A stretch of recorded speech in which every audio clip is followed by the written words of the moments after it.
चारी कोपरे व्यवस्थित आणि मग त्याच्यावरती पण फोटो पेपर चिटकवायचा आहे तो कट केलेला व्यवस्थित ग्लू लावून. ते बघा इकडे मी दाखवले सगळे कसे स्टिक केले.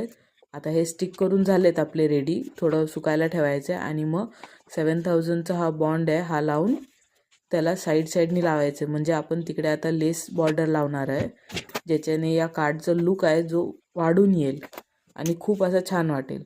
ते इथे दाखवते हे प्लेन लेस आहेत आणि काही कधी कधी जसं डिमांड असतात त्या हिशोबाने आम्ही लेस लावतो. म्हणजे जसं कधी प्लेन पाहिजे तर प्लेन, कधी ते समोसा लेस पाहिजे तर समोसा लेस. हे बघा आता ही जे दुसरं वालं आहे याच्यामध्ये दाखवलं इकडे समोसा लेस लावते. तर ही जी लेस आहे ती आपल्याला 9 मीटरपर्यंत लागते. 9 ते 10 मीटरपर्यंतची लेस लागते. हे सगळं कार्ड इकडे बघू शकता हे कसे रेडी होतात ब्रॉचचे हे आणि कसे बॅकड्रॉपला यूज करायचे. थँक्यू.